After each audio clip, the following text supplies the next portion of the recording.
अस्सलाम वालेकुम। तो आज मैंने एक नेचुरली शैम्पू तैयार किया है होममेड, जिससे मैं अपना हेयर वॉश करने के बाद में बालों को हेयर फॉल ईजिली कंट्रोल हो जाता है। तो चलिए बताती हूँ किस तरह से बनाना है। सबसे पहले लेना है मैंने यहाँ पे आंवला का पाउडर, और ये दूसरा है मेरे पास में रीठा का पाउडर, और यह है शिकाकाई। इन सब चीज़ों के नाम तो आप सबने बहुत ही आसानी से सुने ही होंगे। और यह गुलहड़ का जो फूल होता है ना, उसका पाउडर। अब आगे हमारा रोज़मेरी का ऑयल, जो कि हमें इसमें ऐड करना, और सबसे मेन चीज़ है विटामिन ई के कैप्सूल। इनके बिना तो ये हमारा शैम्पू तैयार हो ही नहीं सकता। तो सबसे पहले हमें एक आयरन का यानी कि लोहे का तवा यूज़ करना है, क्योंकि इसके अंदर आयरन होता है। तो सबसे पहले मैं यहाँ पे 2 स्पून ऐड कर रही हूँ। क्या ऐड कर रही हूँ? सबसे पहले 2 स्पून मैं यहाँ पर कर रही हूँ आंवले का पाउडर। आंवले खाए तो बहुत होंगे, लेकिन इस दफ़ा हमें इसका पाउडर यूज़ करना है। उसके बाद में 2 स्पून लेती हूँ मैं शिकाकाई का पाउडर। उसके बाद में बारी आती है मेरे 2 स्पून मैंने यहाँ पर ले लिया है ये रीठा का पाउडर।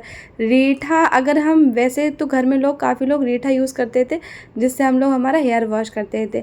और यह हमारा गुलहड़ का जो फूल होता है ना, उसका पाउडर। अब बारी आ गई हमारे रोज़मेरी के ऑयल की, कि मैंने सिर्फ 1 टेबल स्पून रोज़मेरी का ऑयल यहाँ पर यूज़ किया है। और लेती हूँ मैं यहाँ पर 2 विटामिन ई के कैप्सूल। एक दफ़ा का हमें अपना शैम्पू तैयार करने के लिए 2 विटामिन ई के कैप्सूल को यूज़ करना है, क्योंकि विटामिन ई का जो कैप्सूल होता है ना, ये हमारे बालों को रीग्रो करने में मदद करता है सबसे ज़्यादा। अब यहाँ पर क्या है, ये मैंने वाटर की मदद से मैं इसको अच्छे से मिला के एक थिक मैंने पेस्ट बनाना है, लाइक मेहंदी की तरह बनाना है, ताकि ये थोड़ा गाढ़ा हो जाए, जो कि लगाने में हमारे सिर पे थोड़ा इजी हो जाए। बहुत ज़्यादा थिक भी नहीं करना, बहुत ज़्यादा थिन भी नहीं करना, नॉर्मल रखना है, जिससे कि लगाने में आसानी हो। तो ये देखिए, ये मेरा शैम्पू बनके तैयार है। दिखने में तो आपको खैर ये एक मेहंदी सा लग रहा होगा, लेकिन ये मेरे लिए मेरा शैम्पू है।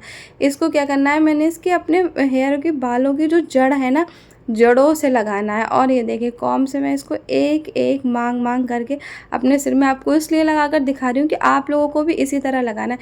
ऐसे नहीं करना ऊपर ऊपर से लेके लगा लिया, नहीं, हमें इसको रूट्स तक पहुँचाना है। रूट्स से ही हमारा हेयर फॉल होता है, रूट्स से ही हमारे बाल रीग्रो होते हैं। तो मेन काम जो है, हमें हमारे बालों की रूट्स पे ही ध्यान देना होता है। अगर वो स्ट्रांग होती है तो हमारे बाल तो वैसे भी बहुत ज़्यादा स्ट्रांग होते हैं। तो ये देखिए, ये मैं यहाँ पर अच्छे से लगा रही हूँ।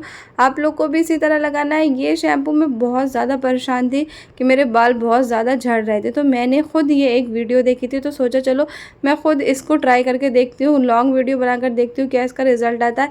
लेकिन मैंने इसको बनाया, ट्राई किया, अपने फैमिली मेम्बर्स में भी, अपनी बहन के, अपनी मम्मी के ट्राई किया था। लेकिन वाकई में इसका रिज़ल्ट जो आया है ना, मैं इसको वीक में 2 बार अपना हेयर वॉश करती हूँ इससे, और मेरा हेयर ईजिली कंट्रोल होना स्टार्ट हो गया। ये देखें, ये मैंने अपने मांग में लगा ली। जो बचता है उसको मैं अच्छे से अपने सर के ऊपर लगा लेती हूँ, क्योंकि इसको वेस्ट करने का कोई भी फ़ायदा नहीं है।